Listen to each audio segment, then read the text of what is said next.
preguntas por otros medios, ¿vale?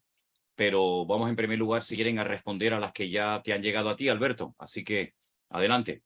Perfecto, muy buenas tardes a todos. Bueno, la primera hermana que ha preguntado es nuestra hermana Tatiana, así que Tatiana, si le puedes quitar el micrófono y hacer la pregunta.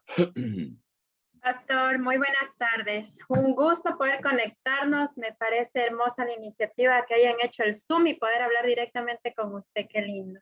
Intentamos verlo cuando estuvo por Estados Unidos. No tuvimos la oportunidad porque ya estaban llenos los cupos y bueno. Pero un saludo. Somos ecuatorianas y estamos en Estados Unidos, New Jersey.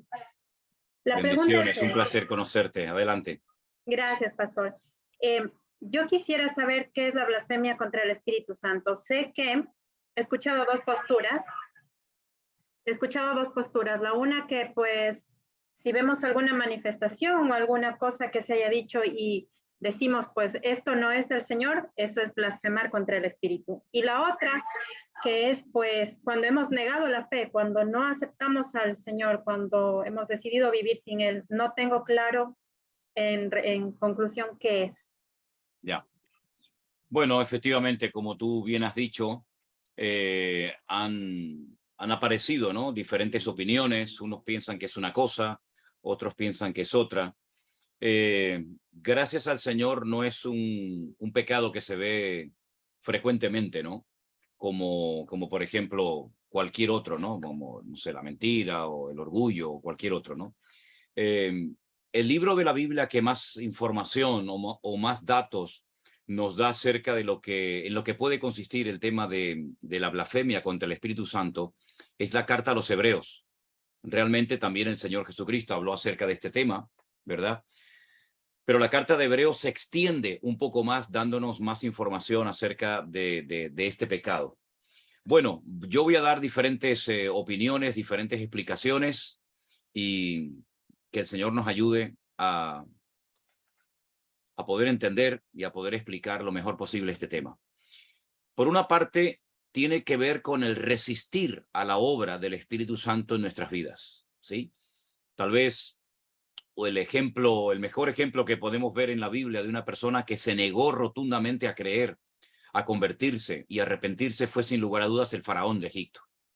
El faraón de Egipto era una persona que daba igual lo que oyera, daba igual lo que viera, él se negó y endureció su corazón de una forma terrible hasta el punto que, bueno, que perdió la oportunidad de su vida de poder también ser libre y salvo, ¿no? Como el pueblo de Israel lo fue. Entonces, parte de este pecado tiene que ver con resistir al Espíritu Santo constantemente, conscientemente, después de haber tenido muchas oportunidades de haber entregado la vida al Señor. Pero también este pecado tiene que ver con la apostasía. Es decir, tiene que ver con personas que han experimentado, que han conocido, que han disfrutado de una comunión y de una relación con el Señor, pero por el motivo que sea, han dado marcha atrás, han renegado del Señor Jesucristo, como dice la carta a los Hebreos, han pisoteado la sangre del Señor Jesucristo y digamos que, como dice la Biblia, su postrer estado viene a ser mayor que el primero. Así que tiene que ver también con la apostasía. Tiene que ver también con insultar y atribuirle a Satanás la obra que está haciendo el Señor. Por ejemplo, hay una secta muy conocida a nivel mundial que son los falsos testigos de Jehová. Ellos, cuando una persona cuenta su testimonio, cuando una persona ha sido sanada o cambiada o transformada, ellos dicen que eso lo ha hecho el diablo para tenerte atrapado y ciego para que no seas libre y te conviertas a su religión. Entonces, si tú le dices, no, porque mira, yo estaba enfermo o estaba con problemas espirituales o estaba mal, con depresiones, en fin, lo que sea, el Señor me ayudó, me liberó. Él dice, no fue el Señor, sino que fue Satanás para engañarte y creer que ha sido Dios, pero ha sido el enemigo. Es terrible atribuirle a Satanás la obra que solamente puede hacer el Señor. Es decir, que no solamente es una cosa, sino que son varias cosas juntas. Es resistir, es endurecer el corazón a propósito, es apostatar, es menospreciar la obra que un día Cristo hizo en tu vida, es dar marcha atrás y renegar de tu fe y volver otra vez a tus antiguos pecados, es una mezcla de muchas cosas que van endureciendo el corazón al punto que la persona pierde toda sensibilidad. Y claro, cuando una persona pierde toda la sensibilidad y el Espíritu Santo lo resistes y no quieres convertirte y no te quieres arrepentir de tus pecados, ¿cómo el Señor te va a limpiar de tus pecados si no hay un genuino arrepentimiento? Cuando no hay arrepentimiento, cuando la persona se resiste a arrepentirse, no cabe la menor duda de que está endureciendo cada vez más su corazón. Como decía en el mensaje de ayer hablando del corazón, si oyereis hoy su voz, no endurezcáis vuestros corazones, porque el hombre puede llegar a endurecer su corazón hasta el punto que vea lo que vea, oiga lo que oiga y pase lo que pase, la palabra no le penetra, está como insensible, tiene como un caparazón. Todo eso son las consecuencias de una obra reiterada, de un rechazo, de un insulto, de un menosprecio. Y ya te digo, Tatiana, es un cúmulo de cosas que van llevando a la persona a un punto en el cual ya no hay retorno. Más o menos en esto consiste lo que es la blasfemia, que no es simplemente hablar mal, sino atribuirle al enemigo la obra de Dios, es resistir, es rechazar, es insultar, son muchas cosas. Digamos que son como muchos pecados juntos, que llega un momento en el que se cauteriza la conciencia, como dice Pablo, que tienen endurecido el corazón, cauterizada la conciencia y ya la palabra no les penetra. ¿Vale? Muchísimas gracias, pastor. Bendiciones. Bendiciones, Tatiana. A ver si la próxima vez nos conocemos. Claro que sí. Estaré Amén. pendiente. Claro. Adelante. Perfecto. Yo creo que ha quedado bastante claro. Bueno, ahora la segunda pregunta la va a hacer nuestra hermana Laura Fernández, que le voy a pedir si puede poner el móvil en horizontal, que le estaba escribiendo por privado, pero no había... Pues yo creo que tiene bloqueado el volteo en el móvil, porque lo está poniendo en horizontal, pero se le ve de lado. Ok, ahí está bien. Quita el micrófono que está silenciada. Ahí. Muy buenas tardes, pastor. Bendiciones. Buenas tardes, hermana. Le escuchamos perfectamente.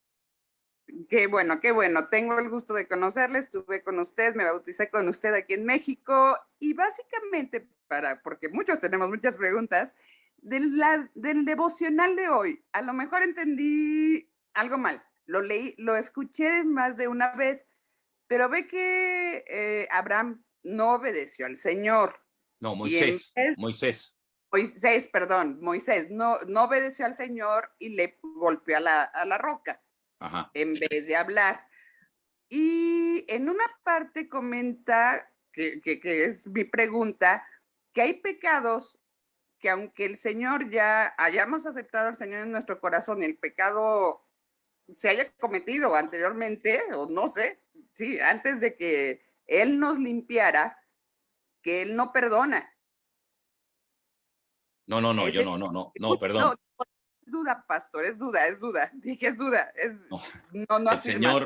El Señor siempre que hay genuino arrepentimiento, el Señor siempre perdona. Lo que yo dije, que hay ciertos y determinados pecados que, aunque el Señor te haya perdonado de ellos, las consecuencias puede ser que te acompañen el resto de tu vida. Le pongo varios ejemplos para que me entienda mejor.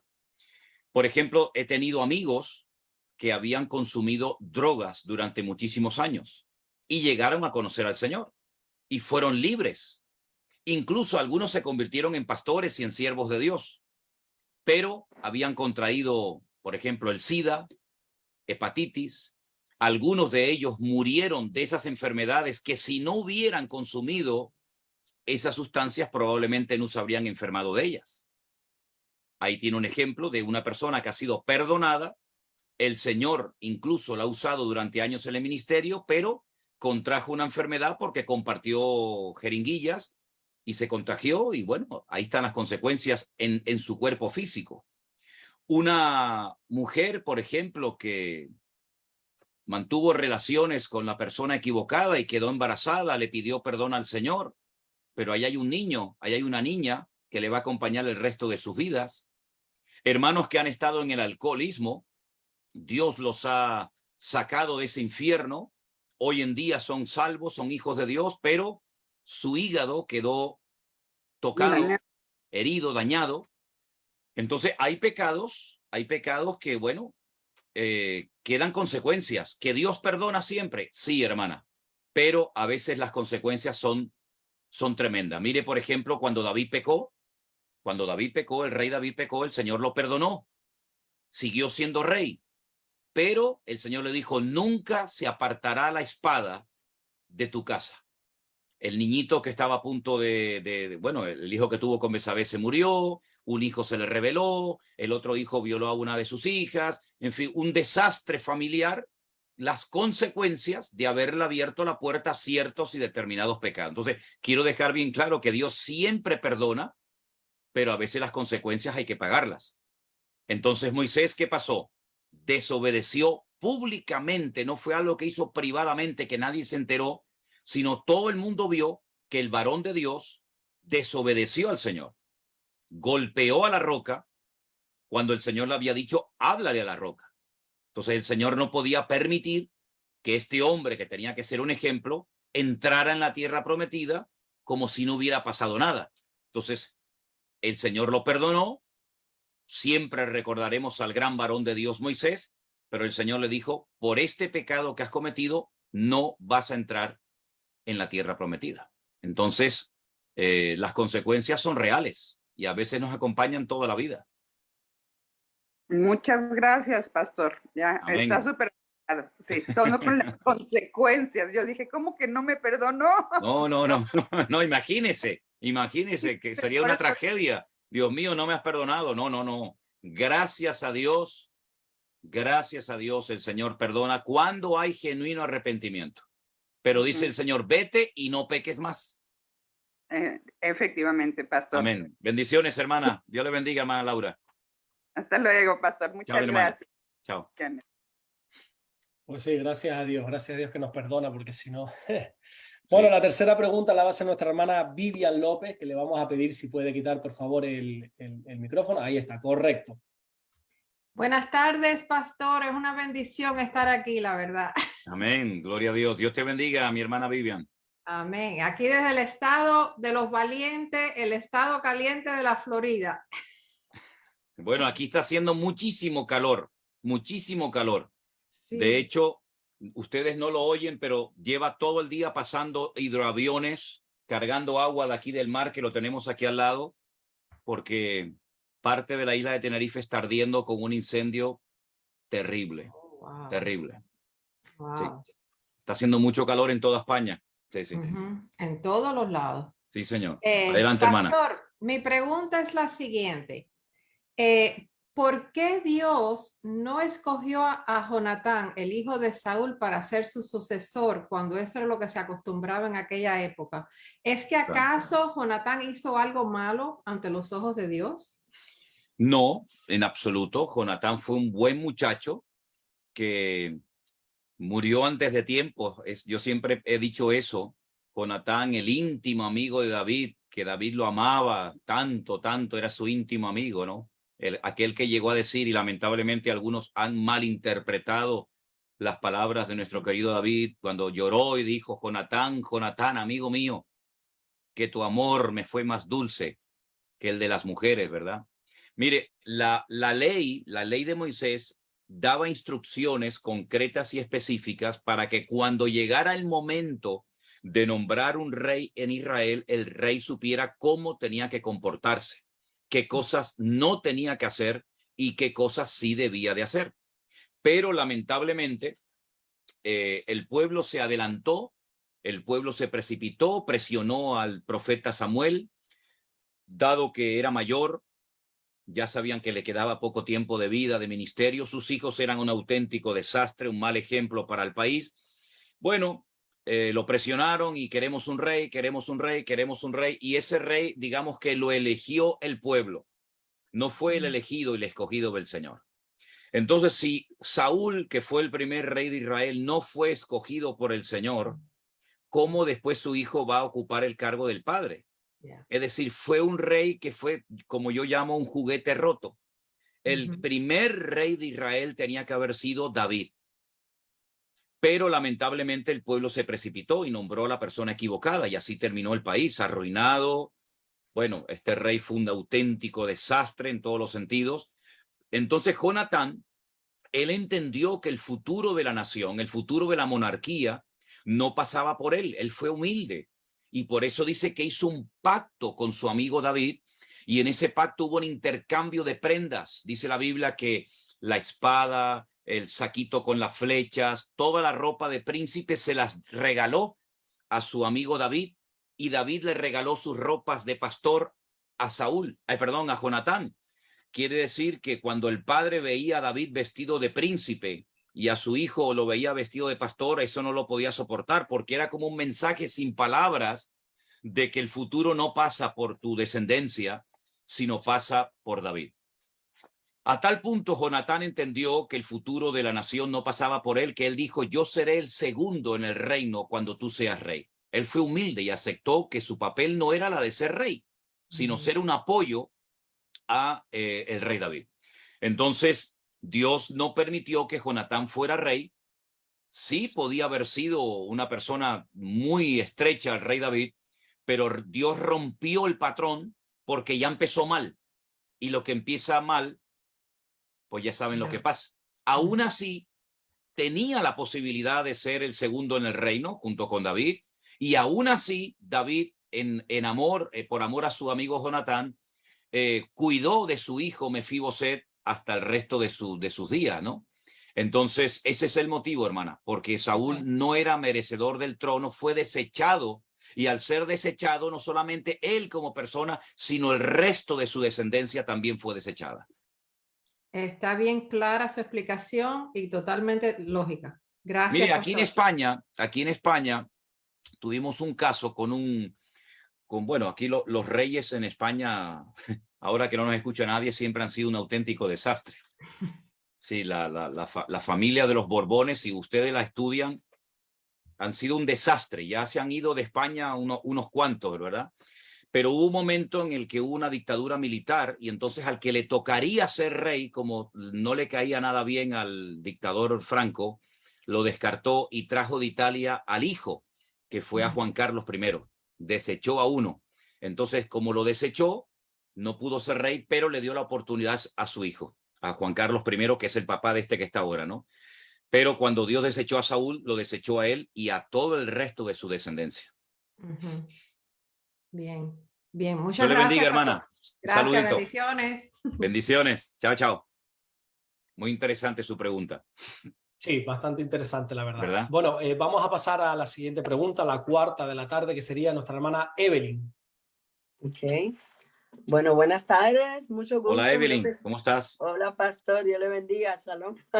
Bien, gracias al Señor. Yo vivo en el estado de Massachusetts, de la ciudad de Estados Unidos. Ajá. Primera vez que estoy aquí, siempre lo sigo a usted, muy interesante. Que Dios lo siga ayudando y dándole sabiduría. Pastor, tengo una pregunta. He escuchado a muchos pastores decir que la venida de regreso del Señor Jesucristo, ¿verdad? Yo he leído Mateo 24 y Segunda Tesalonicenses, cuando Pablo le dice a la iglesia de Tesalónica que ya le había dicho que el Señor no va a venir todavía hasta que se presente el hijo de pecado, el hombre de perdición. Ok, sí. Mi pregunta es, ¿cuántas veces el Señor va a regresar de nuevo? Porque muchas personas dicen que el Señor regresa, nos lleva en las nubes, para el cielo, estamos 7 años de arriba a lo que pasa la tribulación y después baja, pero la Biblia no dice eso. La Biblia dice que todo ojo le verá, que Él va a venir, que le va a decir a los ángeles que nos rescaten del norte, el sur, este y oeste, de los cuatro ángulos. Yo pienso, ¿verdad?, que cuando Él viene nos lleva a las nubes, pero nos trae a la tierra porque vamos a vivir en el milenio y somos reyes y sacerdotes. ¿Qué usted piensa de eso? ¿Es 2 veces que viene, subimos, o es la segunda vez que Él viene y aquí nos quedamos hasta que después baje la Nueva Jerusalén y todas estas cosas? Gracias. Claro. Lo que pasa, Evelyn, que Mateo 24 es un mensaje comprimido que luego, después el apóstol Pablo en sus cartas, por ejemplo, a los tesalonicenses y todavía mucho mejor el apóstol Juan en el libro del Apocalipsis, descomprime ese mensaje y cronológicamente él explica los acontecimientos uno detrás de otro. Si tú lees Mateo 24, parece como que todo está junto, todo va a pasar al mismo tiempo, pero no. Mateo 24 no se ha desglosado hasta que llegó Pablo y con su sabiduría el Señor le dio entendimiento para poder explicar a los creyentes, no solamente de su época, sino a lo largo de la historia, el ritmo, los tiempos, ¿verdad? Entonces, estamos mezclando lo que es el rapto o el arrebatamiento de la iglesia con lo que se llama la segunda venida de Cristo. Alguien lo explicó de la siguiente manera: cuando el Señor viene a arrebatar a su iglesia, viene a buscar a su iglesia, y entonces dice que viene como un ladrón en la noche, sin aviso previo, ¿verdad? Pero cuando Él viene con su iglesia y pone los pies en el monte de los olivos, y ese monte de los olivos se parte, Zacarías capítulo 14, es entonces cuando se cumple el texto que dice: y todo ojo le verá, y toda rodilla se doblará, y toda lengua confesará que Él es el Señor, para gloria de Dios Padre. Eso no pasa en el arrebatamiento. El arrebatamiento, digamos que es un hecho, algo silencioso, ¿verdad? Vamos a decir, entre comillas, que pasa desapercibido, pero su segunda venida no pasa en absoluta desapercibida, sino que Él llega al final de la gran tribulación, ¿verdad? Cuando ya el pueblo de Israel, ya el pobre ya no da más, y entonces es cuando Él ya hace una aparición gloriosa y viene con sus santos ángeles y viene con su pueblo, y entonces es cuando todo el mundo le ve. No va a ser como en la primera venida, que poquita gente se enteró que había nacido en Belén de Judea. Por lo tanto, si juntamos ambas cosas, nos hacemos un lío, porque dice, bueno, pero si viene y todo ojo le verá y después nos vamos, ¿cómo después? No, Él viene una sola vez. La segunda venida de Cristo, lo que se conoce como la parausía. Por eso en Tesalonicenses Pablo emplea dos palabras griegas. Una es epifanía, que habla de la primera venida de Cristo, y de la epifanía, pero de la parousia, que es la segunda aparición visible del Mesías en su segunda venida. El rapto no es la segunda venida de Cristo. El rapto es para buscar a su pueblo, lo lleva, y cuando viene con su pueblo, entonces cuando todo el mundo se entera que Él ha venido al mundo, y empieza el milenio, lógicamente. ¿Sí? Ok. Muchas gracias, pastor. Okay. Bendiciones, bendiciones. Amén. Amén. Muy bien, pues vamos a pasar a la siguiente pregunta, que es nuestra hermana Rosa Chávez, que ahí la vemos en pantalla. Si puede quitar el micrófono, que lo tiene apagado, y realizar la pregunta. ¿Cómo está, pastor? Buenas noches, buenas tardes, de acá desde Lima, Perú. Pastor, lo sigo desde plena pandemia. Mi gusto, y quisiera que en su agenda programe una visita así para Perú, porque acá en Perú habemos muchos hermanos que tal vez nos enseñaron. Yo estuve en una iglesia más de 10 a 12 años. Ajá. Pero lo escuché a usted y todo cambió para mí. A mí en esta iglesia me pedían el diezmo como obligación, las primicias, las ofrendas y muchas cosas, que después de resumidas cosas decidí con mi esposo retirarnos de esa iglesia. Wow. Y bueno, lo seguimos a usted desde hace mucho, desde en plena pandemia. Fue mi esposo el primero el que lo escuchó, y después yo, porque hasta nos prohibían escuchar por YouTube otros mensajes. También. Y para mí era como un pecado, porque yo le decía, mi esposo me decía, escúchalo al pastor. Pero para mí era algo como un pecado poder escucharlo a usted, ¿no? Pero me decidí y entendí con usted el verdadero evangelio, como se dice. Gloria a Dios, gloria a Dios. Me alegro, Yo quisiera hermano. que algún día en su agenda lo programe, pastor. Claro acá que a Perú. sí, claro que sí. Si Dios lo permite, claro que vamos a ir a Perú, por supuesto. Ahora vamos a ir, Dios mediante, el mes que viene a Colombia y a Ecuador. Estaremos cerquita. Y si Dios lo permite, el año que viene haremos todo lo posible por visitarles también a ustedes. Uy, qué bendición sería. Pastor, mi pregunta está en Mateo 24, 40, donde dice, 2 estarán en el campo y uno será tomado y el otro será dejado. Y así, esa es mi duda, siempre ha sido ¿qué es lo que se refiere aquí en nuestro Señor Jesucristo en Mateo 24? Mateo 24 me dijo, ¿qué versículo, hermana? 40. El 40. Entonces 2 estarán en el campo, uno será tomado y el otro será Y el dejado. otro será dejado. Así También, es, y también hay que leer el 41. 2 mujeres Ajá. estarán moliendo en un molino, la una Así será es. tomada y la otra será dejada. Ahí se está haciendo una referencia directa y clarísima al arrebatamiento de la iglesia. Es decir, dos personas están en una cama, ¿sí? Son un matrimonio. El Señor no va a poner un ejemplo de una familia, de una pareja en desorden. Es un matrimonio compuesto por un hombre y una mujer. Llega el momento del arrebatamiento y el que es salvo, el que es convertido, se va con el Señor. Y el que no es salvo, el que no se ha convertido a Cristo, es el que se queda. Es decir, no significa que porque la mujer sea convertida, automáticamente el marido también se va con ella en el arrebatamiento de la iglesia.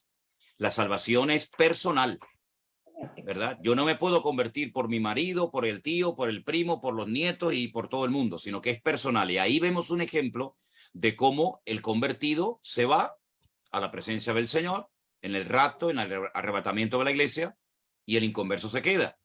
Pero no habrá solamente gente que esté durmiendo, sino habrá gente como estas dos mujeres del versículo 41 que estarán trabajando. No es ese molino grande comunitario, sino es un molino que es pequeñito y que se utilizaba para moler pequeñas cantidades, donde había una piedra cóncava y otra convexa y había como un palo que se metía en medio y giraban las dos mujeres. Bueno, habrá gente que cuando venga el arrebatamiento de la iglesia estará durmiendo. Habrá otros que estarán viajando. Habrá otros que estarán predicando. Habrá otros que estarán trabajando. Sea como sea, cuando sea el arrebatamiento de la iglesia, los convertidos desaparecerán en un momento y en un abrir y cerrar de ojos. Eso dice la palabra, ¿verdad?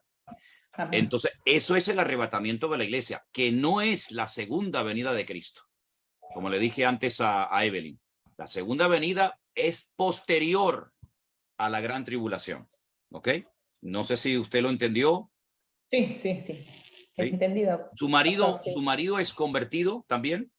Sí. Bueno, sí, pues pastor, entonces en este versículo, ninguno se queda, sino que los dos serían llevados a la presencia del Señor. Este versículo no le afecta a usted. Sí, pastor, muchísimas gracias, muy emocionada por poder. Gracias, hermana Rosa. Dios le bendiga. Un saludo para usted y para su esposo. Gracias, pastor. Bendiciones. Gracias, bendiciones, hermana. Buenas tardes. Dios le bendiga. Adelante. Gracias, qué bueno desde ahí, desde el Perú. Gloria bueno, vamos a la siguiente pregunta. Nuestra hermana Edilcia Villalta, que ahí está, si puede quitar su micrófono, por favor, y realizar la pregunta. Sí, buenas tardes, pastor.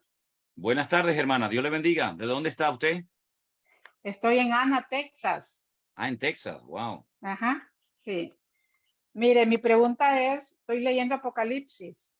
Ajá. Y dice el capítulo 6 al 7. Entonces, mi pregunta es, ¿quiénes son estos seres vivientes que estaban llenos de ojos?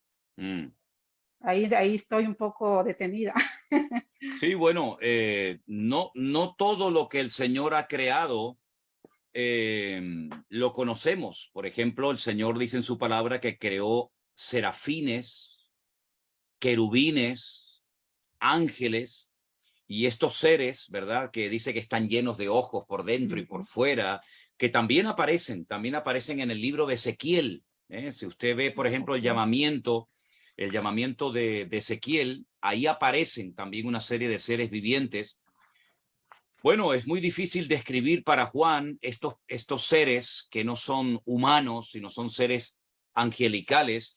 Algunos han dicho de que esto de que tienen ojos por dentro y por fuera es una forma metafórica de decir que todo lo ven, que no hay nada que pase desapercibido ante los ojos de ellos, ¿verdad? Que ellos están como pendientes de las cosas que ocurren en el mundo espiritual. Sea como sea, son unos seres que no se han dado a conocer a los seres humanos, sino que simplemente se conoce algo de ellos por la visión de Ezequiel y por las visiones que tuvo Juan en la isla de Patmos cuando escribió el Apocalipsis. Sin lugar a dudas, nosotros cuando lleguemos al cielo y estemos en la presencia de Dios, los vamos a ver, vamos a decir, mira, esto era lo que yo leí en el Apocalipsis durante tanto tiempo.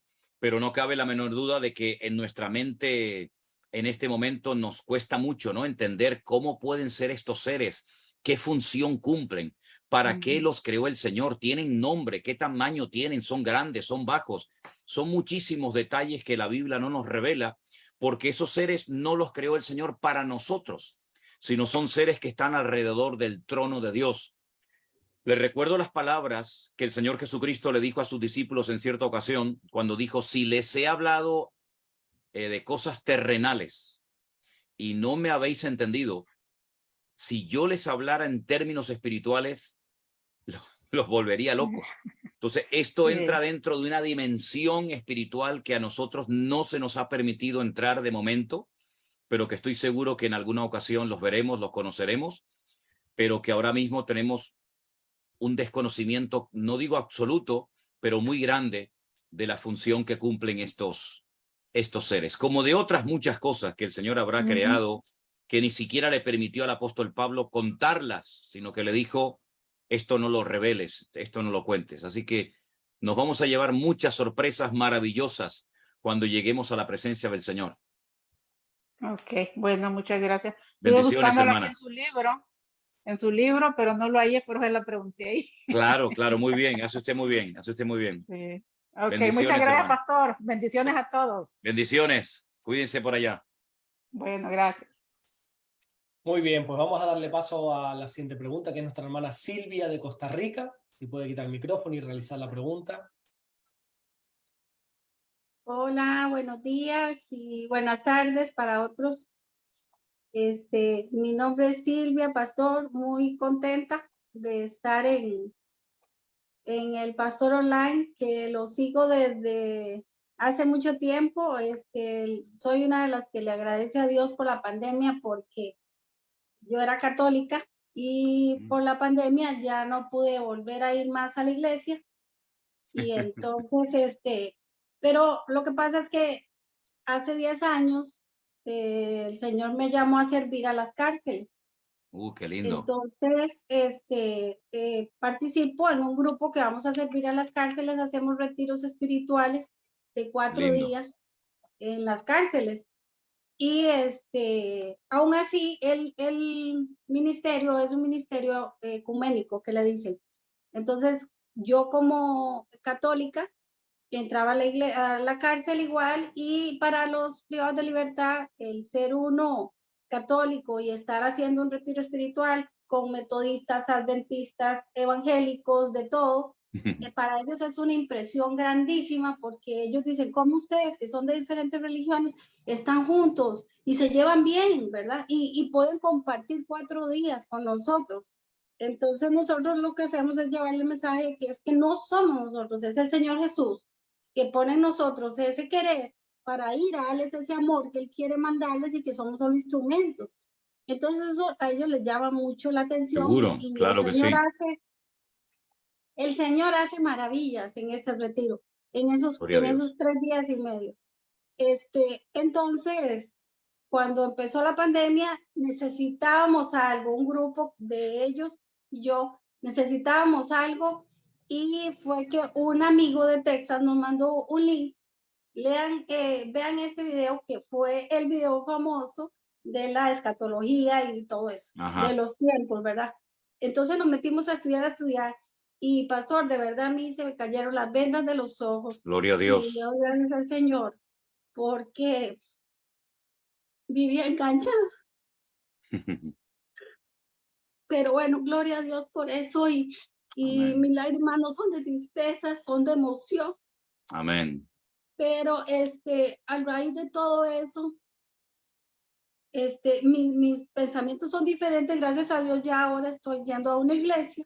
Me queda un poco largo porque yo estoy en una provincia de Alajuela y eso es en San José. Pero cuando no puedo, entonces siempre nos conectamos, yo por la iglesia virtual y así, ¿verdad? Gloria a Dios, qué bueno. Y lo de las visitas a la cárcel, ya gracias al Señor, el Ministerio de Justicia nos está dando permiso, y ya estamos entrando, por lo menos, estamos preparando el retiro para noviembre, porque se hace un retiro también para las mujeres que tienen privados de libertad, se hace afuera. Y nos estamos preparando para ese, que es en noviembre. Pero mientras tanto ya estamos entrando a las cárceles, estoy entrando a la cárcel del adulto mayor los días jueves.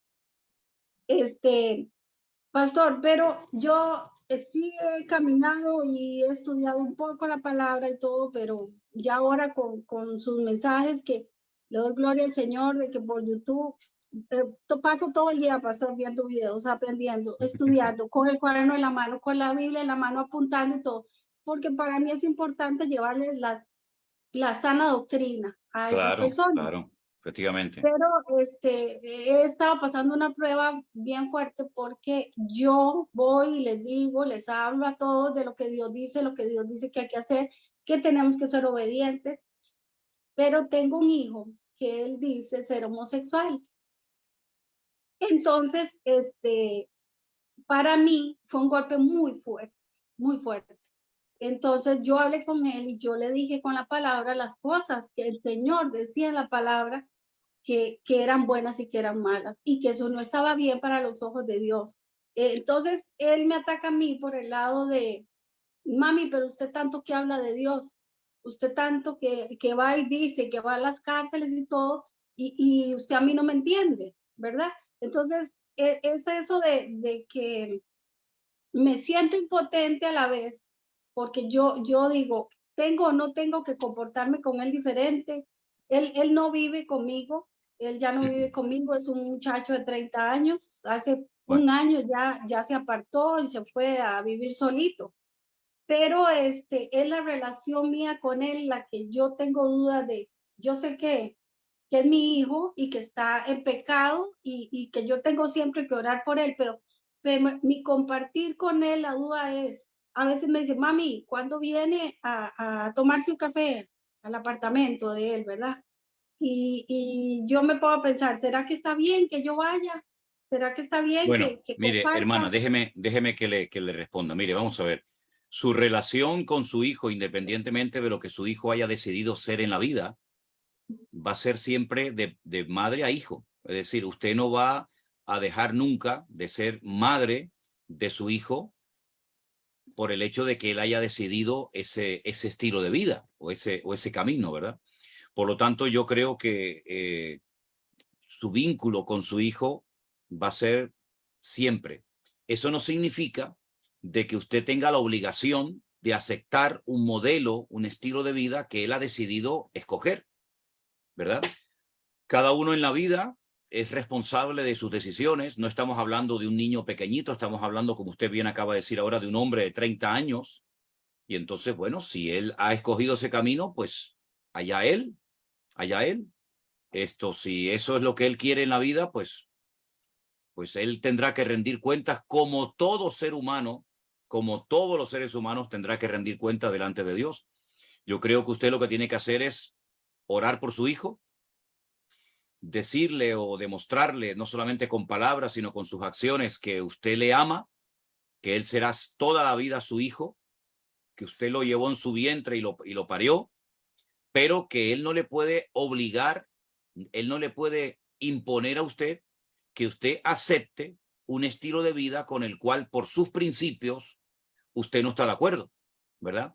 Entonces, una cosa es que amemos, una cosa es que sea su hijo, y otra cosa es que usted tenga que apoyar y bailar al son que él le pide. Entonces, oiga, vamos a ver, en su casa manda usted, y en la casa de él, pues, que él viva como quiera vivir. Entonces, hijo, yo a usted lo amo, usted será mi hijo toda la vida, pero quiero que sepa, y no me obligue, porque usted a él no le puede obligar a convertirse, usted a él no puede ni debe obligarle a nada, como tampoco él le puede a usted obligar a aceptar un modelo, un estilo de vida con el cual usted no está a favor. Entonces, una cosa es el amor y otra cosa es permitir todo por el hecho de que es mi hijo. Bueno, si él pide respeto, que él también le respete a usted. Si él pide tolerancia, pues que sea también tolerante y respetuoso con su madre. Al fin y al cabo, usted no le está obligando a él a convertirse, ni a ir a la iglesia, ni nada, pero parece ser que a veces las personas que optan por este modelo de vida como que intentan obligar y forzar a los demás a que tenemos que sí o sí aceptar un modelo de vida con el cual nosotros no estamos de acuerdo, por nuestros principios, ¿verdad? Por nuestro conocimiento de las Sagradas Escrituras, pero eso no quita de que usted no ore por él, de que usted lo deje de amar. Usted no acepta su estilo de vida, pero sí lo acepta como hijo. Y las puertas estarán abiertas siempre y cuando él respete las normas y los principios que usted ha decidido llevar a práctica en su vida. Ni más ni menos. Y no se complique la vida, hermana. Estamos hablando de un hombre, no estamos hablando de un chiquilín. Estamos hablando de un hombre de 30 años y él ya es responsable de sus actos delante del mundo y delante de Dios. No se sienta culpable, hermano. Usted ha hecho un buen trabajo como madre. Pero los hijos, tarde o temprano, tienen que volar y a veces toman decisiones correctas, a veces decisiones que no son tan correctas. Y en este caso, él ha tomado un estilo de vida que usted no lo comparte, pero no deje de orar por él nunca. No deje de orar nunca por él. Fue un golpe muy duro cuando yo hablé con él un día y le puse las cosas claras porque tenía que hacerlo porque, como dice usted, es mi casa. Es una casa que yo se la he entregado al Señor, que la uso para estudio bíblico. Bueno, en su casa, hermana, en su casa manda usted y las normas las pone usted, no el que viene. El que viene, si llámese hijo, llámese primo, llámese amigo, vecino, tiene que respetar sus normas. Si no le gusta, pues que no vaya. No hay ningún problema. Eso pasó. Cuando yo le hablé, bueno, él se resintió y me dijo cosas que me hirieron, porque hasta me dijo, ya a usted se le murió un hijo. Fue lo que me dijo, porque yo tengo un par de gemelos. Son gemelos, un hombre y una mujer. Y toda la vida he orado así. Yo le digo, gracias, Señor, porque a pesar de que no tenía o podía tener hijos por cierta enfermedad que padezco, yo cuando ellos nacieron, yo le dije, Señor, gracias porque me diste un hijo y una hija, y hasta la fecha lo declaro, Señor, tengo un varón y una mujer, y doy gracias por eso, y no me resisto, y sigo orando. En su momento él me dijo eso y me dolió mucho. Entonces él decidió irse a vivir aparte, ¿verdad? Bueno, y yo dije, bueno, él tiene que hacerlo, de todos modos ya es un adulto, tiene que hacerlo. Claro. Y de aparte, ya cuando él se apartó, la relación fue como más bien como acomodándose, como que él se sintió como libre, que yo no lo presionaba. Claro. Y yo me sentí tranquila, ¿verdad? Entonces doy gracias a Dios por eso, pero sí la duda mía era esa, porque muchos en la iglesia me decían, usted no debería de visitarlo, no, que él no llegue a su casa, que, o sea, que no compartiera. Y yo, no, pero es que eso no es lo normal, eso no es lo que me manda a hacer a mí el Señor. Es decir, que corte su relación con su hijo por el estilo de vida que él lleve, pero después se va a la cárcel a hablarle a desconocidos que a lo mejor llevan una vida que es un desastre, donde han matado gente, donde han violado personas. Con eso todo el amor y la misericordia del mundo, pero con su hijo no. Eso es una contradicción. Los que hablan así no han entendido el evangelio. Exactamente, sí. Sí. Pastor, Dios le bendiga, hermana. Gracias. Dios le bendiga. Bendiciones. Dios los bendiga a todos. Gracias. Muchas gracias. Buenas tardes, hermana. Bendiciones. Buenas tardes. Chao, chao. Muy bien. Ahora le tocaría a nuestra hermana Yasmina, pero por privado le llevo diciendo un ratito si puede poner la cámara. En lo que la conecta, vamos a pasar entonces a nuestra hermana Eugenia Sánchez. Si por favor puede quitar el micrófono y después pasaríamos, ya puesto Yasmina a la cámara. Yasmina sería la siguiente. Ok, muchas gracias. Saludos desde aquí, desde Córdoba, España, aguantando mucho calor por aquí. Uy, Córdoba, eso tiene que ser un horno, ¿no? Uf, esto es horrible, está horrible. Aquí uno no vive sin el aire acondicionado, pero también el problema es que uno se resfría mucho. Yo llevo ya unos días resfriada, pero bueno, gracias dentro de todo bien. Pastor, agradecerle muchísimo por ese gran ministerio que tiene. Yo creo que como todos aquí en todas partes de este mundo, hemos conocido a usted por el tema del COVID, ¿no? Así que la verdad que es una gran bendición en mi vida y en la vida después de mi familia, ¿no? Y bueno, mi pregunta, lo que pasa es que estoy un poquito apurado porque tengo que llevar a mi niño a la peluquería y tiene cita. Yo digo, Dios mío, ojalá no tarde mucho porque... Bueno, ya está.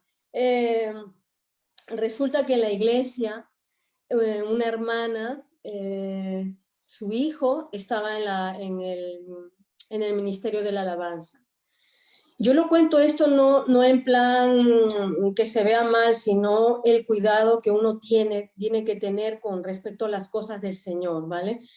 Entonces resulta que esta hermana nos comentó de que su hijo, ella no es de aquí, ella es del país de Honduras. Entonces, nosotros estamos en la iglesia llevando un estudio bíblico y estamos hablando temas sobre el pecado, ¿no? Entonces esta hermana cuenta de que su hijo, estando en el ministerio de la alabanza, el chiquillo, pues, fornicaba con su pareja, ¿no? Y resulta que a raíz de que el muchacho empezó, pues, a llevar esta vida de fornicación, pues, con su pareja, con el tiempo el muchacho tuvo unos sueños. Yo no entiendo mucho eso del tema de los sueños, que realmente si lo que tú sueñas es lo que te va a suceder.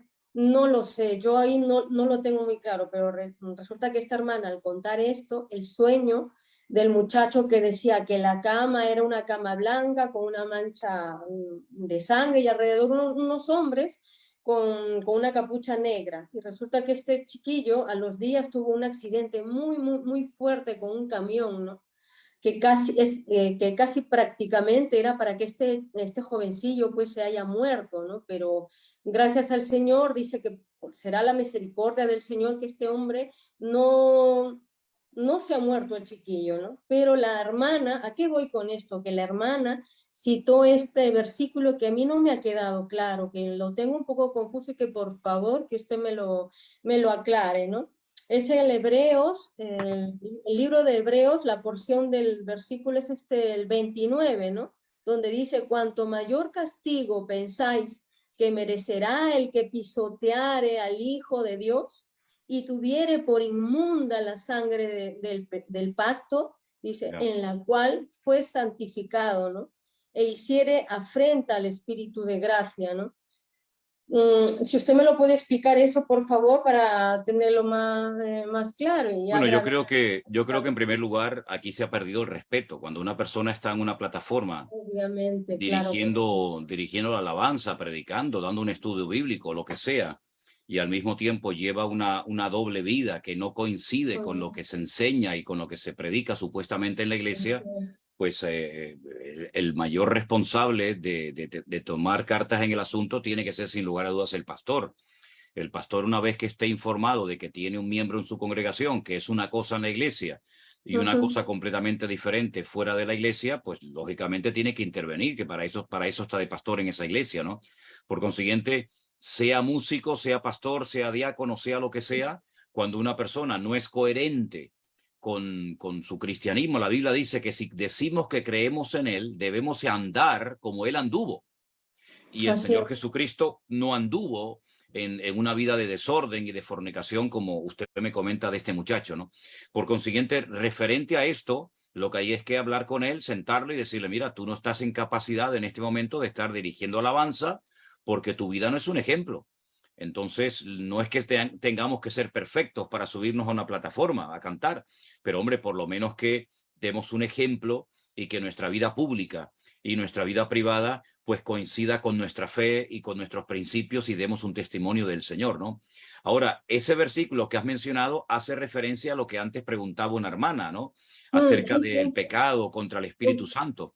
Cuando una persona ha conocido y lleva una conducta de desorden, está menospreciando la obra de Cristo, que es lo que significa pisotear la sangre de Cristo, es no darle valor a la obra, a los méritos de Cristo, es faltar el respeto a la obra del Señor, es tomarnos a la ligera el pecado como, bueno, no pasa nada, yo peco hoy, mañana me arrepiento y subo a la plataforma. Entonces yo creo que cuando en la iglesia, como en el matrimonio, como en cualquier parte, pero estamos hablando ahora de la iglesia, se pierde el respeto, pues entonces, como decimos por estos países, por esta parte, apaga la luz y vámonos, ¿no? Yo creo que hay que tomar medidas. El apóstol Pablo, cuando se entera de que hay una persona que lleva una doble vida en la iglesia de Corinto, él dice que lo que hay que hacer a esa persona, decirle que se ausente de la iglesia, que se vaya, hasta que recapacite y tome una determinación de a quién quieres servir, a quién quieres honrar, a tu carne, o quieres honrar y servir a Dios. Hasta que no haya un arrepentimiento, quédate ahí en la calle. Total, la iglesia no te está sirviendo de nada, al contrario, ¿no? Por lo tanto, yo creo que hay que tener el valor y la autoridad en el Señor para decir, el pecado no lo podemos permitir en la iglesia. Que el pecador viene de la calle y quiere convertirse y quiere cambiar, bienvenido sea. Pero si una persona lo que quiere es seguir pecando, no le veo ningún sentido que se congregue en una iglesia, que se quede en la calle y que peque todo lo que quiera. Pero la iglesia hay que respetarla, porque es el lugar donde el Señor se manifiesta a través de su presencia y su palabra. Así es, pastor, así es. Pero entonces, claro, es que este muchacho no, este suceso no sucedió aquí en España, sino en el país de esta hermana, que esta hermana... Da igual, Dios es el mismo, da igual si es Honduras, Claro, Japón o la China, da igual. El pecado es pecado en todas partes. No es que en un país Dios va a ser más tolerante o más flexible. Lo que está mal está mal. Amén, sí es. El pecado sea más chico, más grande, el pecado es pecado, porque es que hay gente que le pone niveles. No, es que yo no he robado, pero he mentido. No, que lo que yo he hecho es coger una cosita pequeña, pero bueno, no eso viene del trasfondo católico, donde se nos enseñó que había pecados y se le ponía nombre, pecados mortales y pecados veniales, palabras que no aparecen en la Biblia. La Biblia dice, la paga del pecado es la muerte, punto. Pero el hombre siempre endulzando, el hombre siempre suavizando, ¿no? Como queriendo ser más buenos que Dios. Dice, bueno, hay pecaditos que, en fin, no son tan graves y otros pecados que son más terribles. Pero eso es una forma de tomarle el pelo al Señor, es una forma de faltar el respeto a la palabra. El Señor dice las cosas claras al que le guste bien y al que no también, es así. Sí, es así. De acuerdo, hermana. Hay medias tintas aquí. La palabra es perfecta, como dices, ¿no? Así es. Bueno, pues hermano nada. Kenia, Dios te bendiga, un placer haberte conocido. Igualmente. Hasta luego, Gracias. bendiciones para todos. Adiós. Gracias. A llevar bien el calor en Córdoba. Gracias, adiós.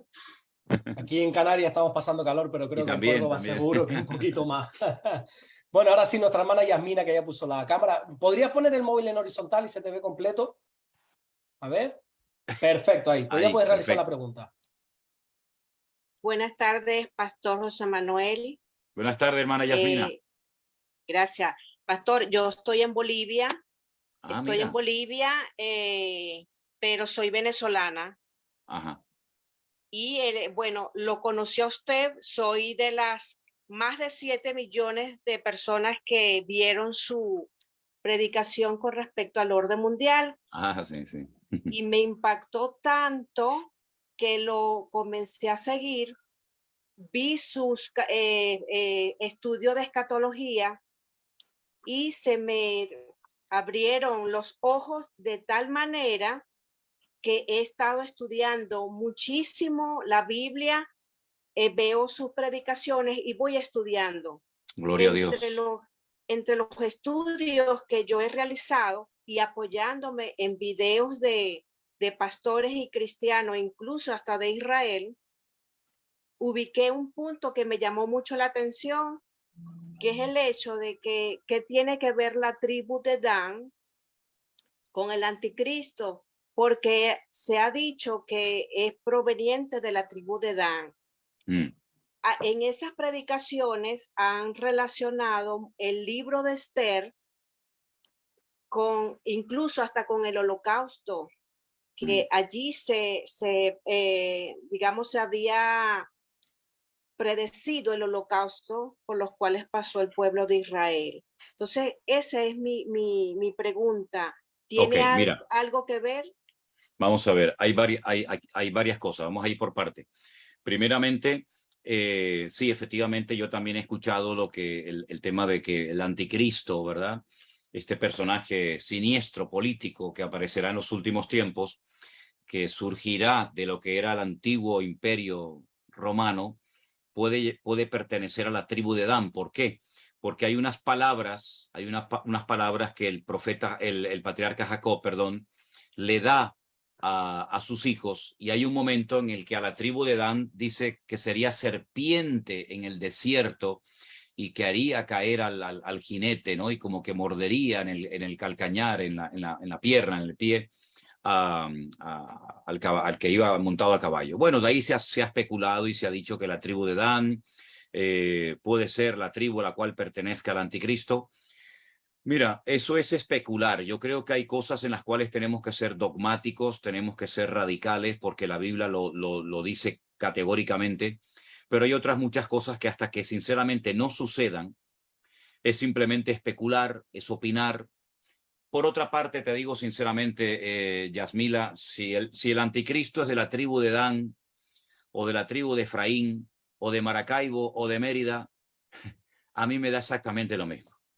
Es decir, lo que está bien claro que tiene que ser de algún sitio. Entonces, bueno, que es de la tribu de Dan, pues muy bien, perfecto. Pero es simplemente especular y meternos en un terreno que uno dice, bueno, es o no es de la tribu de Dan, a mí eso no me afecta ni me perjudica mi fe, sino simplemente es una opinión personal. Eso por una parte. Por otra parte, la segunda cuestión que has planteado, que era, repíteme un segundito. En el libro de Esther. Oh, sí, ok. En el libro de Esther. Bueno, yo di un mensaje en una ocasión donde incluso mandé un link donde podían ustedes ver algo tremendamente interesante como reflejo de lo que ocurrió en el libro de Esther. El libro de Esther nos habla acerca de un proyecto de querer destruir, arrasar de la faz de la tierra al pueblo de Israel. Detrás de este proyecto está nada más y nada menos que Amalek, ¿verdad? Yo publiqué un libro titulado Demonología, que no habla de los demonios, tal vez el título no fue el más acertado, pero habla acerca de todo el sistema de Amalek, cómo el espíritu de Amalek, que fue el enemigo que se levantó literalmente, dice la Biblia, contra el trono de Dios, que puso a Moisés a orar con las manos alzadas en la montaña, que lo llevó a un cansancio físico y espiritual hasta el punto que tiene que recibir ayuda, porque cuando bajaba las manos, Amalek prevalecía. Pues ese espíritu de Amalek, de querer destruir sobre todo al pueblo de Dios, al pueblo de Israel en ese momento, se manifiesta en el libro de Esther. En castellano, en español, que es como habitualmente la mayoría de la gente lee la Biblia, por lo menos de nosotros, no se aprecia lo que ahí aparece, porque hay un momento en el libro de Esther en el que Esther, cuando su marido le dice, bueno, ¿qué pides? ¿Qué más quieres? Él dice, bueno, yo quiero que a los hijos de Amán, que ya estaban muertos, se les cuelgue en una horca. Es una cosa un poco rara, porque si están muertos, ¿para qué los quiere colgar? Pero ella pidió eso, ya están muertos, ahora quiero que los cuelgues. Y entonces, ahora no lo puedo explicar todo porque hay que verlo en hebreo, pero es interesantísimo ver cómo en el juicio de Nuremberg, cuando se produce la sentencia en contra de los cabecillas del movimiento nazi en la Segunda Guerra Mundial, colgaron en la horca a muchas de estas personas, ¿no? Menos a uno que fue el que se quitó la vida, a Goebbels, se quitó la vida en la cárcel. Yo no sé exactamente cómo titulé ese mensaje, pero yo creo que sería tremendamente interesante que ustedes lo vieran, que ustedes lo escucharan, porque creo, si no me equivoco, que hasta las letras en hebreo las puse para que ustedes puedan ver cómo en el libro de Esther hay como especie de un reflejo de algo que ocurriría en la Segunda Guerra Mundial y que aquellos que colgaron, no es que se hable de ellos en el libro de Esther, pero tú sabes que hay historias que se repiten. Es decir, el faraón quiso matar a los niños en Egipto, Herodes quiso matar a los niños en la época de Jesús, así como Naamán quiso matar, o Amalek quiso matar al pueblo de Israel en la época de Esther. También hubo otro personaje que quiso exterminar al pueblo de Israel en la Segunda Guerra Mundial. Es decir, hay hechos repetitivos en la historia. Entonces, ya te digo, no sé cómo se llama ese mensaje, tiene que ver con la reina Esther y con el libro de Esther, en la fiesta de Purim, pero es muy interesante ver la explicación que yo di acerca de qué pasó con aquellos nazis que colgaron y con aquellos hijos de Amán que muertos Esther pidió que los colgaran. Sería bueno que lo escucharan, porque ahí está toda la explicación. ¿Sí? No, y créame, pastor, que yo lo voy a buscar su mensaje y lo voy a conseguir. Y casualmente en el juicio de Nuremberg colgaron a 6 de los cabecillas de Hitler. Y uno eran no más lo de 6, colgaron. eran más de 6 los que colgaron. Y que no lo colgaron. Pero se cuando suicidó, fue el que se quitó la vida, suicidó, se envenenó en la celda. Y una de las informaciones dice que cuando a él se le va a hacer la autopsia, que se le desviste tenía ropa de mujer. No lo sé, no lo sé. Pero sí, Y sí una de las citó, hijas sí de citó Amán. algunas palabras a uno de los que ahorcaron antes de que lo ahorcaran y le dijeron que quería decir algunas palabras. Mencionó cosas del libro de Esther. Sí. Ok. Ok, pastor. Bendiciones, mi hermana. Bendiciones. Intentaré Gracias, buscar pastor. ese mensaje que no sé cómo se llama, pero ahí está toda la explicación. Intentaré localizarlo.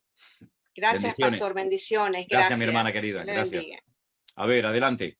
Bueno, pues tenemos una de las preguntas más especiales, no por la pregunta en sí, que es muy interesante, sino por quién la va a hacer. Se la va a Me hacer imagino que pastor será Isaac, ¿no? Isaías, Isaías, correcto. Lleva Isaías. todo el programa ahí serio esperando a que usted le responda a esta pregunta. Isaías, todo tuyo. Las preguntas de los niños Ok. son las más difíciles, ¿eh? Ok, primeramente, buenos días, buenas tardes, desde San Luis Potosí, México, ay, me llamo Isaías Ajá. y tengo 11 años y me gusta mucho las predicaciones del hermano Manuel Sierra y lo sigo desde la pandemia. De hecho, Wow. ayer vi una predicación, ayer domingo, del pastor Alberto Ares, que se llama Dando lo Mejor, y me gustó mucho. Qué bueno. Y pues mi sueño es ir a Islas Canarias a conocerlo a usted. Uy, qué bueno, qué lindo sería conocerte, Isaías, personalmente. Sí, El año que viene en el campamento de los niños, sería lindísimo que pudieras venir con tu mamá o tu papá. Sería lindísimo tenerte, claro que sí. Sí, a ver si puedo. Y es que mi sueño es ser pastor. Wow. Y pues así es. Y mi pregunta es que, ¿cómo sería usar el nombre de Dios en vano? Ok, mira, hay esa palabra que tú has pronunciado, tiene que ver con uno de los mandamientos que aparece en los 10 mandamientos en Éxodo capítulo 20. Literalmente el texto dice, no tomarás el nombre de tu Dios en vano. Hasta tal extremo en Israel, los judíos se han tomado literalmente tan fanáticamente la interpretación de este mandamiento que ellos nunca pronuncian el nombre de Dios cuando lo van a leer en la Biblia, sino que siempre utilizan la expresión Hashem. Hashem literalmente significa el nombre, ¿verdad? Entonces, ellos nunca se atreven a pronunciar el nombre de Dios en vano, sino que solamente lo podía hacer el sumo sacerdote una vez al año, cuando el pueblo de Israel subía a Jerusalén y entonces él salía del lugar santísimo y con las manos levantadas, él bendecía pronunciando el nombre de Dios en aquella famosa bendición sacerdotal que tenemos en nuestras Biblias, en el libro de Números. Ahora, hay muchas expresiones y muchos momentos, sobre todo aquí también, sabes, Isaías, en Canarias, hay gente que siempre está utilizando no el nombre de Dios, sino la palabra Dios. Se le cae una cosa al suelo y ahí mencionan a Dios o una expresión como, ay, Dios mío, y cosas así, ¿no? Yo creo que ese tipo de expresiones tenemos que quitarlas de nuestra boca, porque a Dios solamente se le tiene que mencionar cuando vamos a orar o cuando vamos a alabarle, pero no por tonterías, ¿verdad? Hay gente que incluso llega a jurar por Dios, lo cual está prohibido en la Biblia. Dice, no juréis de ninguna manera. El cristiano no necesita jurar, porque tu sí tiene que ser sí y tu no tiene que ser no. No tienes que recurrir a juramentos mencionando a Dios para nada, ¿verdad? Eso es pecado. Entonces, cada vez que vaya a salir por nuestra boca el nombre de Dios, la palabra Dios, yo creo que tendríamos que tener cuidado por qué estoy mencionando el nombre de Dios para una tontería, en un juego, en una expresión, ¿verdad? O cuando me caigo, lo que sea. Entonces tenemos que ser muy, muy respetuosos con las cosas de Dios, nunca hacer chistes, nunca hacer bromas. Por ejemplo, a veces dice, oye, te voy a contar un chiste. ¿Sabes que una vez Dios le dijo a no sé quién? Digo, no, para. A mí no me estés contando chistes de Dios, ni chistes de apóstoles, ni de Jesucristo, ni de personajes de la Biblia, porque eso es una falta de respeto. Entonces, por ahí más o menos es lo que te quiero explicar, Isaías. No tomar el nombre de Dios en vano significa no mencionarlo cuando no sea necesario, como por ejemplo a la hora de orar, ¿verdad? O a la hora de alabarle, pero no para otras cosas que no tienen nada que ver con él en ese momento. ¿Te quedó clara la respuesta? Sí, muchas gracias, hermano. Sí, es que luego también en mi escuela, luego también a veces dicen, pues, oh, Dios mío, o se caen, no dicen, oh, Dios, o eso. Eso, esas cosas no hay que hacerlas. Eso Sí. es tomar las cosas de Dios en vano, sin darle importancia, sin darle respeto, el respeto que merece el Señor. Entonces, esas expresiones no se tienen que utilizar, tenemos que quitarlas de nuestra boca, de nuestro vocabulario, y si tú se las oyes a alguien, decirle, mira, eso no está bien, no menciones el nombre de Dios en vano, porque eso es una falta de respeto y de temor a Dios. Y si Sí, quieres ser luego. pastor, tienes que leer mucho la Biblia, prepararte mucho, ¿sí? Y estoy seguro de que serás un gran hombre de Dios si te preparas bien y sabes esperar en los tiempos del Señor. Dios te bendiga, Isaías. Tienes Y un nombre muy muchas lindo. gracias. Bendiciones. Gracias, hermano.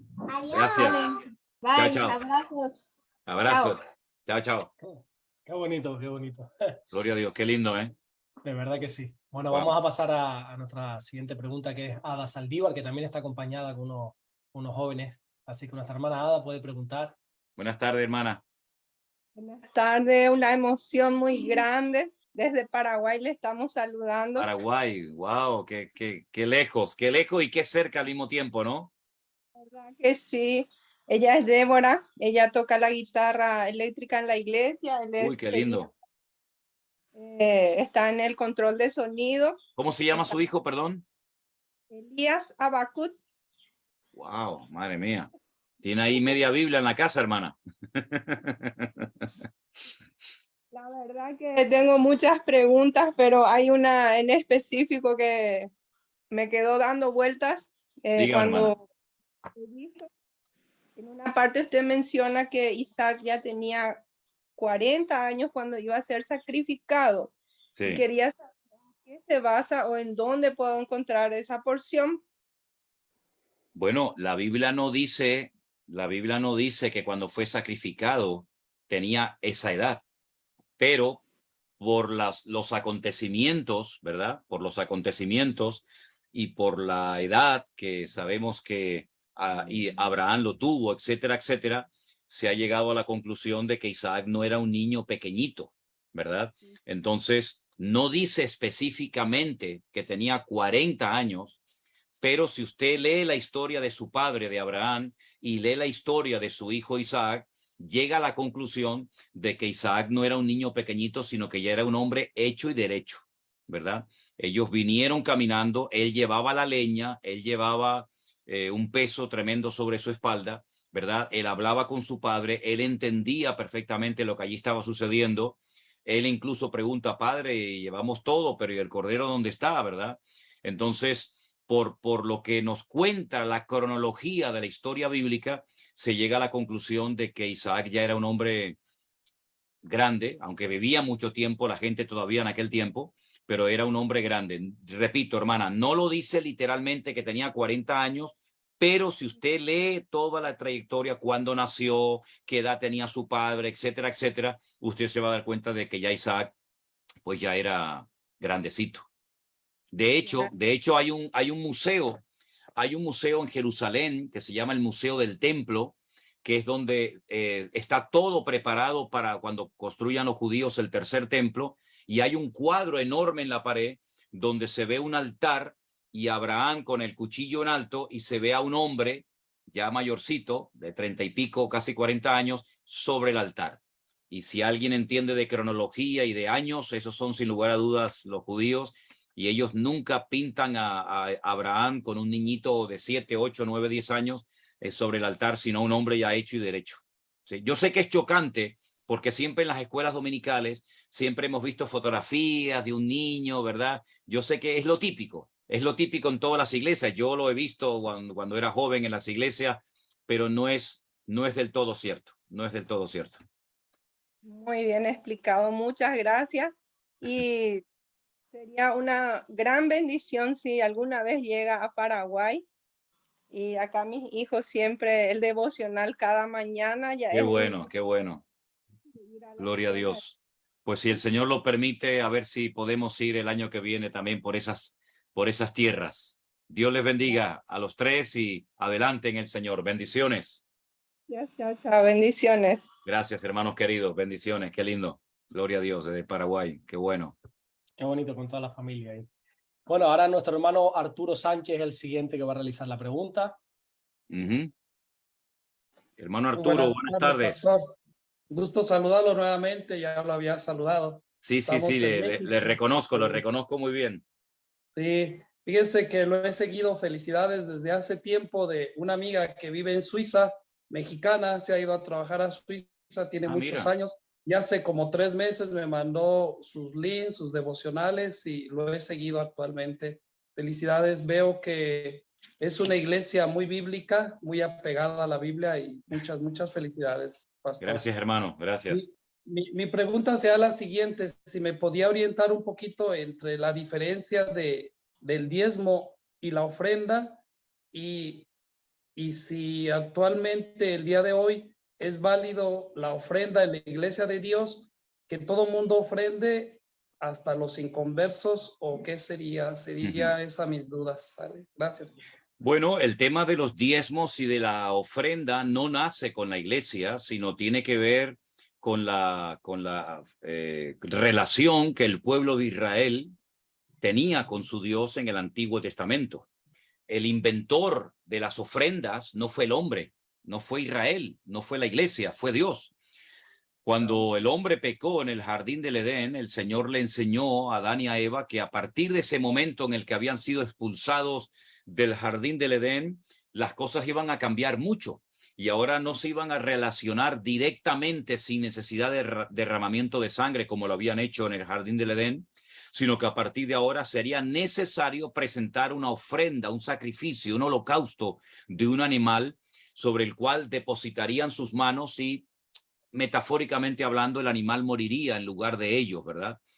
Esto con el paso del tiempo en la ley de Moisés, cuando Moisés recibe la ley, la Torá en el monte Sinaí, pues él recibe los 613 mandamientos que forman parte de la ley, que los tenemos en nuestras Biblias, y hay un libro entero que fue escrito y dedicado a los levitas, el famoso libro de Levítico, que es el manual práctico para que los levitas, los sacerdotes, supieran cómo tenían que presentarse delante de Dios, cómo tenían que hacer las ofrendas, etcétera, etcétera.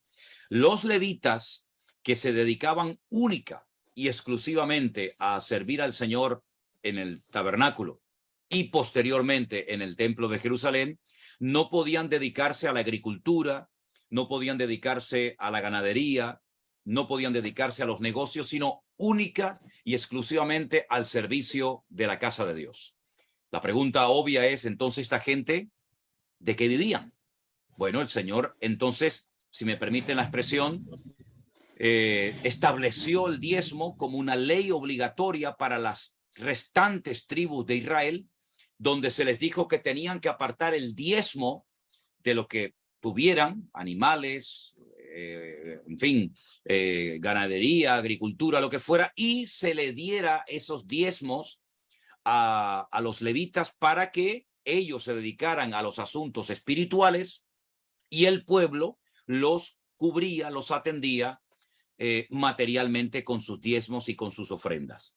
Los diezmos eran para los levitas, se llevaba al templo, pero el diezmo no se le mandaba al cielo al Señor. Los diezmos eran para los levitas, para los sacerdotes. Dice el Señor, traed todos los diezmos al alfolí y haya alimento en mi casa. ¿Alimento para quién? Si Dios no come, si el Espíritu Santo no come. Alimento para los siervos del Señor que vivían de las aportaciones de los diezmos del pueblo. Aparte del diezmo, el pueblo cada vez que se tenía que acercar a la presencia de Dios tenía que llevar un holocausto, una ofrenda.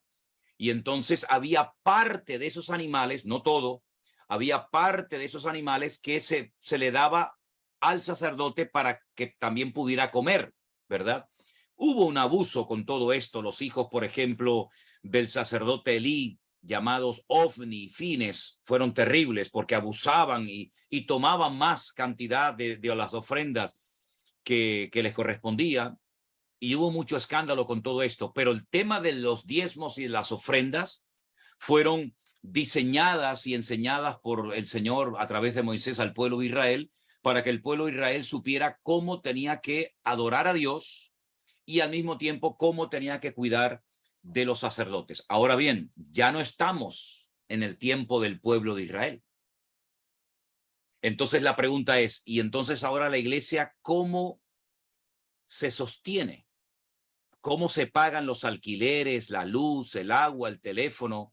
¿Cómo se ayuda a los pastores, a los evangelistas, a los siervos de Dios para que puedan cumplir el ministerio? Bueno, entonces la inmensa mayoría de las iglesias dijeron, bueno, si así en el Antiguo Testamento se les pedía al pueblo el diezmo, que el pueblo de Dios hoy en día, los cristianos, la iglesia, que dé sus diezmos a la iglesia. Nosotros en nuestra iglesia, por ejemplo, hacemos lo siguiente. Si usted quiere dar un diezmo, es decir, usted ha ganado un dinero y quiere apartar el 10% de ese dinero para darlo a la obra, por favor, métalo en un sobre sin poner nombre en absoluto. Y si alguien quiere dar simplemente una ofrenda voluntaria, ¿verdad? No por presión. Los diezmos no se tienen que dar por presión, ni las ofrendas tampoco, sino por amor, ¿verdad? No hay que asustar a la gente, no hay que manipular al pueblo. El corazón del creyente es un corazón generoso, o debería de ser generoso. Entonces, cuando llegan los sobres, se cuentan como diezmos, el dinero que está suelto se cuenta como ofrenda, y así podemos saber cuánto hubo durante el mes de diezmos y de ofrendas. ¿Es malo dar el diezmo? No, en absoluto, no es nada malo. Pero le digo algo, el diezmo era lo mínimo que el israelita daba en el Antiguo Testamento. Es decir, que si verdaderamente hemos entendido el Evangelio, tenemos que ser gente generosa y tenemos que ser gente de mano abierta y no avaros, porque dice la Biblia que Dios ama al dador alegre. Algunos han cambiado el versículo y dicen, Dios bendice al dador alegre. No, eso no dice el versículo. El versículo dice, Dios ama al dador alegre, que es otra cosa. También algunos asustan a la membresía diciendo, hermanos, si no dan el diezmo están bajo maldición, y si no dan el diezmo Dios lo va a castigar. Eso es mentira, eso es falso. Nosotros no somos bendecidos por dar el diezmo o somos maldecidos por no darlo. Nosotros ya somos benditos, hemos sido lavados, comprados, redimidos por la sangre de Jesucristo. Dé o no dé el diezmo. El diezmo no tiene nada que ver con este tema de maldiciones o bendiciones. ¿Por qué? Porque nosotros no estamos bajo el régimen de la ley. No estamos en el Antiguo Testamento, estamos en el periodo de la gracia. Y en la gracia todo es de Dios, no solamente una parte, todo es del Señor. Entonces, hay gente que da más del diezmo, hay gente que da ofrendas voluntarias, pero nunca hacer ni pactos con Dios, ni decir, bueno, yo como estoy dando tanto a la iglesia, Dios me tiene que bendecir. No, Dios no le tiene que hacer nada. No damos para que el Señor me bendiga, damos porque amamos al Señor, porque amamos a su obra, y el Señor siempre de alguna manera va a bendecir y ayudar a los hombres y mujeres que tienen corazón generoso, ¿verdad? Así es que esto es lo que nosotros enseñamos. Sé que en algunas iglesias el único versículo que a veces ponen en la pared cuando uno entra a la iglesia es traer los diezmos al alfolí, como si no hubiera otros versículos, pero nosotros no tenemos que vivir bajo el temor, ni bajo la presión de nada ni de nadie, sino vivimos en la libertad gloriosa de los hijos del Señor. Y Dios siempre bendice a su pueblo de alguna u otra manera. No sé si le estoy respondiendo a su pregunta, hermano. Claro que sí, muy amable. La otra pregunta era que si es bíblico que cualquier persona inconverso haga ofrenda a la iglesia o nada más los hermanos, como está diciendo usted. Bueno, la pregunta es, el pueblo de Israel que estuvo 400 años como esclavos, ¿de dónde sacaron tanto oro y tanta plata y tanta riqueza para construir el tabernáculo en el desierto, cuando el arca de la alianza era todo de oro? Y el candelabro, ese candelabro, la menorá de 7 brazos era de oro puro. ¿De dónde sacó esa gente ese dinero? Se lo dio el faraón, se lo dieron los egipcios. ¿De dónde sacó David tanta plata, tanto oro, tanta madera, tanta riqueza para construir el templo? No se lo quitó a los filisteos, a los amorreos, a los cananeos, no se lo quitó a los enemigos de Dios y lo consagró para el servicio al Señor. Cuando había una guerra no se repartía el botín de guerra, aunque fuera del enemigo, salvo algunas excepciones, como por ejemplo cuando Josué le dice al pueblo, no tomen nada de la ciudad de Jericó, no cojan nada. Y hubo aquel que tomó y sabemos todo el resto de la historia, ¿no? Es decir, si una persona, aunque no sea creyente, quiere ayudar, quiere aportar algo a la obra del Señor, ¿por qué no? Ahora, otra cosa es que sea un narcotraficante, un vendedor de drogas, una persona que lleve una vida que es un desastre y quiera lavar dinero, como hay gente que quiere lavar dinero y lo entrega a lo mejor, vete tú a saber, a una iglesia, no. Pero si alguna persona inconversa quiere ayudar a la obra, quiere aportar algo, que Dios lo bendiga. No está prohibido que un inconverso, si quiere ayudar a la obra de Dios, lo pueda hacer, en absoluto. No está prohibido, para nada. Gracias, sí. Perfecto, muy claro. Gracias. Dios le bendiga, hermano Arturo. Bendiciones, cuídese. Igual, hasta luego. Alberto, vamos a ir ya finalizando. Llevamos ya casi 1 hora y media de programa. Yo Perfecto, sé que tenemos solo una pregunta más, si quiere, o la dejamos. Bueno, para el vamos a dar próximo esa día. respuesta y Vale. después yo voy a contestar a una pregunta que también me llegó a mí por otro medio. Así que Perfecto. adelante, Alberto. Pues nuestra hermana Dorca de León, si puede quitar su micrófono. Oh, sí, y realizar la Dorca, ¿cómo pregunta. estás? Hola, buenas tardes, buenas noches de este lado. Saludo, pastor. Dios te bendiga. ¿Cómo está tu hermana, primeramente? Nada bien. Nada bien. Nada bien. El cáncer está ahí otra vez. Ay, Señor. Hay que orar mucho por tu hermana, que el Señor la bendiga y la guarde y se agarre en estos momentos fuertemente al Señor. Dale saludos, por favor, cuando hables con ella. Amén, amén. Mi pregunta es, la semana pasada usted estaba tratando el libro de Levítico. Sí. Muy interesante, muchas reglas. Entonces, en el libro de Jueces 19 está el levita y la concubina. Esta pregunta yo la envié y yo quisiera saber si esto fue así, porque ya la violan la concubina y es la descuartiza y envía 12 pedazos a cada tribu. Sí, terrible, terrible. Entonces, ¿eso es literal? Pues no, mira, Dorcas, te digo algo. El libro de Jueces, que es un libro muy extenso, son siglos de historia. Hay una parte que hay varios momentos en el libro de Jueces que dice que cada uno hacía lo que quería, cada uno hacía lo que se le ocurría.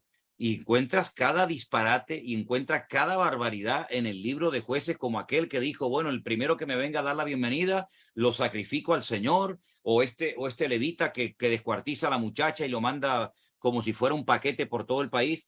Es decir, no significa que lo que hacían estaba bien. Es decir, la Biblia también cuenta las barbaridades que se hacen cuando uno no está bajo el gobierno de Dios. Cuando el hombre no está bajo el gobierno de Dios, sometido al Señor y a su palabra, puede convertirse en un auténtico salvaje. Y este sería un levita, pero lo que hizo fue terrible, ¿verdad? Y el otro, y Jefté, y el otro, y Gedeón, y tantas barbaridades que la Biblia cuenta, pero uno se pregunta, bueno, ¿y por qué cuenta la Biblia todas estas cosas? Primeramente, para que nos demos cuenta de que el ser humano sin Dios es un salvaje. En segundo lugar, para que no nos pongamos a confiar y a mirar a los hombres, porque los hombres, por muy espirituales, por muy usados que sean, todos metieron la pata, si me permiten la expresión. David lo hizo, el otro lo hizo. Dice la Biblia que Elías era un hombre sujeto a pasiones semejantes a las nuestras. Entonces, sí, Dorca, mira, es terrible, es literal. Lo que pasó fue tremendo, tremendo. Pero era lo que pasaba porque no estaban bajo la soberanía, bajo la cobertura de Dios, y dice, cada uno hacía lo que le daba la gana.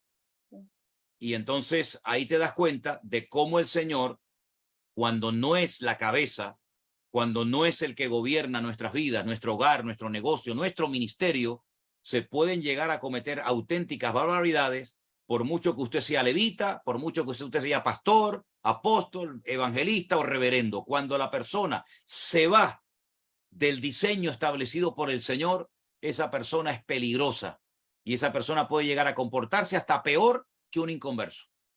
No, la historia esa de Jueces 19 es terrible, terrible.